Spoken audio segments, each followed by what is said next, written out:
All Indiana Politics is your premier source for Indiana politics, focusing on issues that matter to you. I still want us to be the best in the Midwest. We can't afford another lockdown. Give the citizens of this country the relief they need. Education in the state of Indiana remains priority number one. In-depth, nonpartisan coverage. We don't know exactly where the economy will be in January. People are worried with good reason. Exclusive interviews with Indiana's political leaders. We have the resources here in the state of Indiana to care for those who are in need. Expert analysis on critical legislation. We need to reform those laws. This recovery is going to take some time. We've got to anticipate that there'll be a budget shortfall. From Wish TV, this is All Indiana Politics Podcast on the All Indiana Podcast Network. Good Sunday morning once again. I'm Phil Sanchez. Thank you for joining us on All Indiana Politics. We begin with another historic ruling from the Supreme Court. The court effectively ruled affirmative action in higher education is unconstitutional. President Joe Biden addressed the nation shortly after that ruling. I've always believed that the promise of America is big enough for everyone to succeed, and that every generation of Americans, we have benefited by opening the doors of opportunity just a little bit wider to include those who've been left behind. I believe our colleges are stronger when they're racially diverse.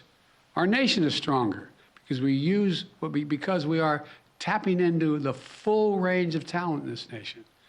I also believe that while talent, creativity, and hard work are everywhere across this country, not equal opportunity. It is not everywhere across this country. We cannot let this decision be the last word. I want to emphasize, we cannot let this decision be the last word. While the court can render a decision, it cannot change what America stands for.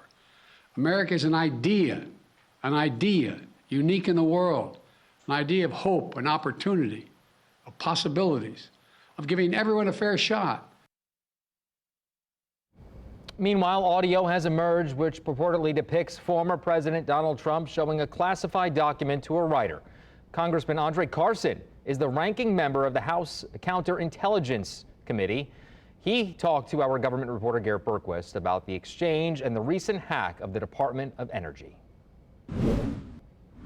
Let's welcome in Congressman Andre Carson. Congressman, welcome back to the program. Always an honor. Thank you. So I want to begin with the audio that surfaced of former President Donald Trump discussing a potential classified document that was in his possession. From your intelligence background, how grave of a threat do his actions pose if the accusations in the indictment against him are correct? Well, I think it's unfortunate. I think it speaks to the recklessness that has represented his leadership and his presidency. I mean, that kind of disregard and insensitivity to classified information that absolutely puts our national security in jeopardy. I think it speaks to his lack of leadership and really a lack of discretion in that regard to kind of minimize and trivialize the nature of these documents and how he has them. He's almost boasting, if you will. It's unfortunate. The initial polls suggest that this case is only further solidifying his support among the Republican base. Does that worry you going into the 2024 election? Well, I'm always concerned. I mean, I think that Donald Trump, regardless of what one may think about him, he has a special kind of charisma. I've seen this charisma in person. He's quite likable in person. And so the fact that so many people are galvanizing and mobilizing around him, it speaks to a special place where we are in this country. It speaks to the sentiment of the voters and how people view leadership and how they view Donald Trump. I mean, I've been very critical of his policies, but he's viewed as a very decisive leader, even though many of his decisions have had reckless implications. He's viewed as somebody who is transparent in many regards, and people appreciate transparency, and as somebody who is authentically Donald Trump. I want to turn to the recent ransomware attack against the Department of Energy. You're the ranking member of the House Counterintelligence Committee. How grave of a threat does that attack pose to national security? Yeah, I'm always concerned by reports that come out of the DOE along with other governmental agencies. We were recently victims of a ransomware attack conducted by a Russian hacking group in our government. And, this incident, I think it really underscores the threat from a variety of groups, which has been growing over the past years. I think we have to take these threats very seriously. and build up our defenses in a meaningful way, particularly where our critical infrastructure is concerned. So we have to do a lot more to really bolster our cybersecurity posture, both within the government and outside of the government, and confront threats from state actors as well as criminals. How seriously should the state government here in the state of Indiana take this, along with academic institutions such as IU? And what sorts of things can Congress work with them on to help bolster their defenses?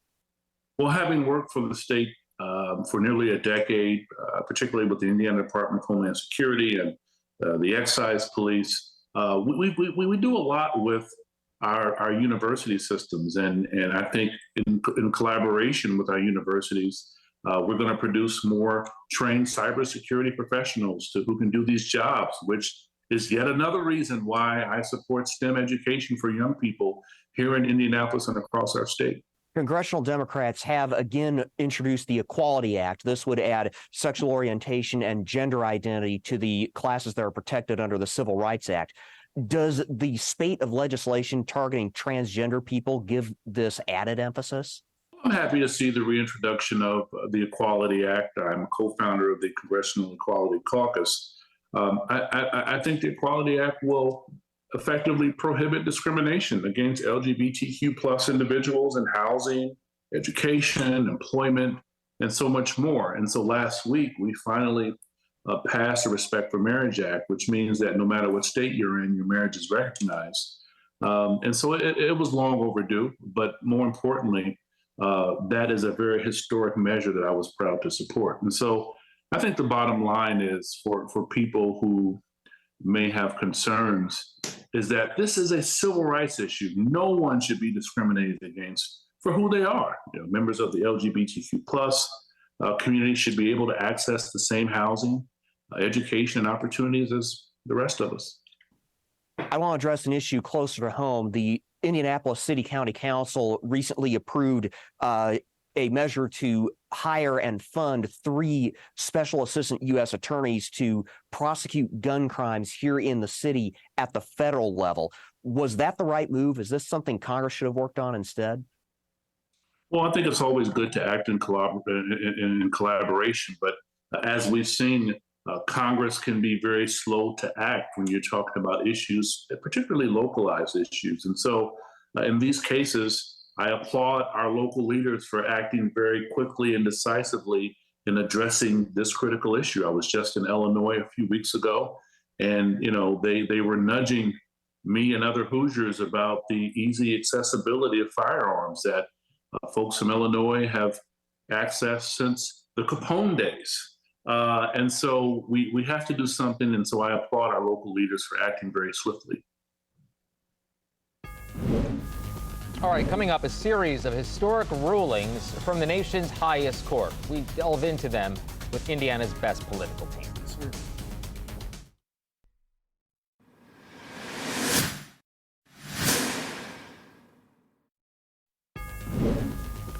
Welcome back to All Indiana Politics as we welcome back 2 members of Indiana's best political team, Democrat Laura Beck and Republican Mario Massolmani. Good to see you both. We have a lot to unpack today, okay, just from the Supreme Court alone this week. Let's begin with the ruling on affirmative action, guys. Mario, states that banned affirmative action saw less college enrollment among students of color. What's to stop that from happening across the country now? I think there's some easy fixes. I'm a political junkie and a legal junkie, so I was watching a lot of the analysis over the last night. One of the easiest ways to do that is to get rid of legacies. Legacies allowing people to automatically be admitted because their father or grandfather or parent went there or one of their siblings, I think is an easy way to make sure that we are not discriminating against people that might not have had those opportunities generations before us. So that's an easy way. Another way is by using wealth inequality. One of the things that I think that the colleges can look at is maybe giving special exceptions to people that might be underprivileged or people that have less earning capacity and families that have less earning capacity, and giving those a better and more clear understanding or ability to enter college. I think those are some easy examples of making sure that we don't all of a sudden get rid of and less diversify our colleges. Laura, I'll let you respond, and then I have another question about this on the back end. Sure. Well, I mean, I think Mario brings up some great points, and it's always so nice to be with him because he is so thoughtful in his responses. Piggybacking on that a little bit, I mean, I'm incredibly disappointed with the Supreme Court. I feel like we've got 6 people of privilege who've chosen to enforce their narrow worldview on the rest of us. But when we look at colleges, I think Chalkbeat had some really interesting numbers about Purdue's enrollment in terms of people who are Hispanic, Latino, and Black. And Purdue has 7% students who are Hispanic, Latino, 2% who are Black, 13% who are Asian, 5% 2 or more races. It's pretty similar too with IU. So we have a lot of work to do in this state, and I feel like the Supreme Court is not making that work easier for us because we are better as a people when we have the most amount of diversity we possibly can. That's what this country looks like now. That's what this country is going to be like in the future. And to go by the narrow views of a few does not serve us well moving into the future. Laura, Chief Justice John Roberts wrote the Equal Protection Clause has to be applied to everyone equally. Your response? Well, I think it's easy for a white man of privilege to say that. I think if you are not in that position, you look at the world perhaps a little differently. I think this is, again, a very diverse country, and we are looking at, there are 6 people who are representing some very powerful interests, 2 of whom have been corrupted by those, who are making these decisions and that are completely out of step with the mainstream. I mean, look at abortion. You've got affirmative action. Now you've got the student loan relief program. We're going to talk about that here momentarily. It's as if they are just disconnected from reality. Phil, can I jump in really quickly on that issue? Quickly, you know, basically what the Supreme Court is saying is that everyone is fundamentally equal, no matter what their color of skin. And if you look at what has been taking place and transpiring over the last decade or so, the people that are most penalized by this are Asian Americans. I'm an Asian American, came to this country as an immigrant from Sri Lanka. If you look at it, if you look at some of the different criteria that Harvard, Yale, Princeton are taking into consideration, Asian Americans are deeply impacted and hurt by these quota requirements. Yeah. Well, a lot to think about there. I have another topic that I want to address as well, and that's the court student debt ruling. The Supreme Court held the Biden administration said the Biden administration exceeded its authority. Loan repayments resume in October, as you very well know. Laura, does the court have a point here? Well, I think based on my previous comments, I'm probably not going to be in agreement with the court's point. I think it's one of the big challenges here is that you've got 20 million people who are going to have to be repaying really a significant amount of money. And when you think about student debt and what that looks like for people can't get ahead because of that student debt. And so the same opportunities that were afforded to people in my generation, Mario's generation, college wasn't as expensive. You didn't have the crushing debt and the economic factors. We all want people to succeed. We all want people to go on and do well. And I don't think people should be penalized for trying to better themselves. And then they basically, in the long run, are paying the cost of just this crushing debt. And again, all right, you know 6 people who Mario, are out of touch with the mainstream. 30 seconds left. 30 seconds left before we take a break. Go ahead. 2 points. The first is that this was grabbing of power by the executive branch. The Constitution of the United States says that Congress has the power to determine if how the purse strings are going to be spent. 2, regarding this issue is basically the federal government Biden does not have that ability. And third, one of the things that is really troubling is that I decided to take out $150,000 in student loans to go to law school. People in McDonald's who decided not to go to college or law school should not have to be required to pay my student debt. All fair points. We'll be right back. We got more to get to. Stick with us. We're coming right back.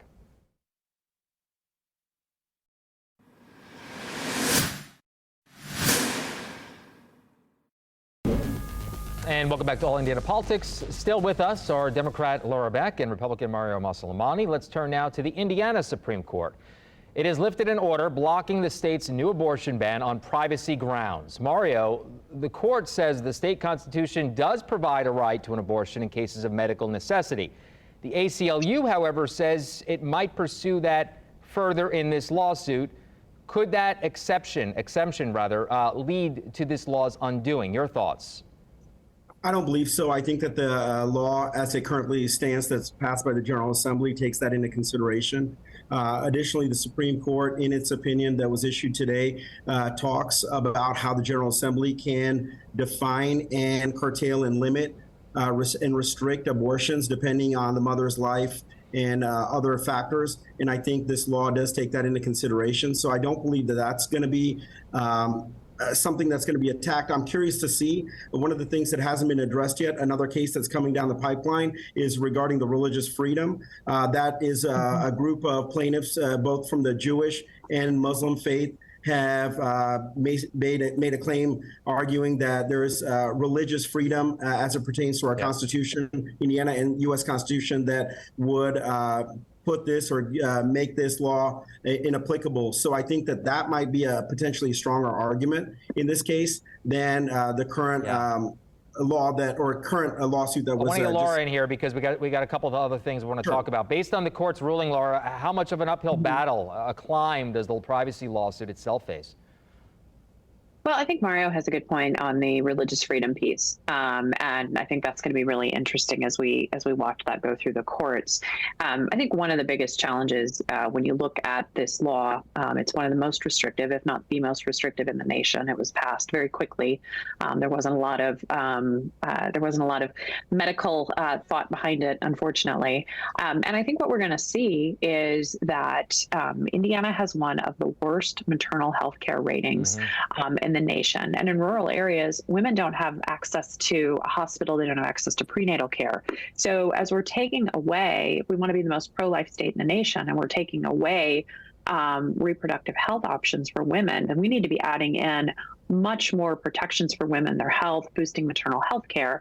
And I don't think we're going to see that coming out of the General Assembly, frankly. The other thing I think we're all concerned about is that, as someone who is probably the only one in this section who's given birth, pregnancy is complicated and things can go wrong very quickly. They can go right quickly, but they can also go wrong quickly. And there are real world consequences to that. And I'm afraid that we're going to see medical professionals who we desperately need leaving the state because they don't want to get prosecuted for making medical recommendations to do the very things that women need to do to have successful pregnancies. We'll see what happens on that. Turning to other headlines, audio has now been published which purports to depict former President Donald Trump showing off classified documents to a writer. This is the conversation described in the indictment against him. Mario, you're the defense attorney here. Could this audio send Donald Trump to prison? I don't think so. And I think Donald Trump has already started making statements regarding the fact that he wasn't actually showing classified documents to this reporter, but rather had in his hand or was grasping, I think, plans for his golf course. So I think that there is some wiggle room, right? In the U.S. Constitution and our criminal justice system, you have to prove or find someone guilty beyond a reasonable doubt. I believe that already, and I would not say or have my clients do this, but he's already started to poke holes in this in the public by some of his comments that he's making to the press. Yeah, well, there you go. Let's talk about the press because, Laura, you're the communications professional on this panel. How much does this undercut Trump's messaging on the documents case? Well, there's the legal court, and then there's what I always tell my clients, the court of public opinion. And I don't think he's doing anything to help himself in the court of public opinion. I mean, the best thing he could do is just to stop talking about it and listen to his legal team and his PR team. But I think he thinks he's the smartest guy in the room. I mean, look, every time he opens his mouth on these things, all he wants to do is show everybody he's in the know. He's the smartest guy in the room. He's really with it behind the scenes. And it really just hurts him, I think, in the legal perspective. So best thing he could do is stop talking, but I don't think he can help himself. Mario Ernest, Ron, go ahead. 30 seconds. Phil, as a criminal defense attorney, I always tell my clients, you have a right to remain silent. Please utilize that right. Yeah. And I never tell my clients to talk to the media or law enforcement. So free legal advice today. If law enforcement or the media want to talk to you, keep your mouth shut. Well, there you go. Happy 4th of July, guys. Thank you so much for joining us. Thanks a lot. It's good to be with you as always. We'll be right back.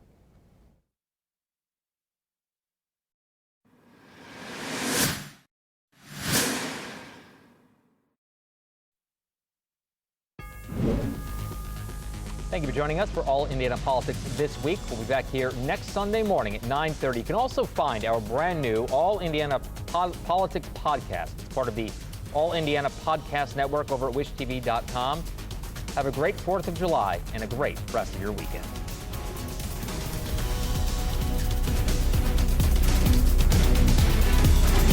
From Wish TV, this is All Indiana Politics Podcast on the All Indiana Podcast Network.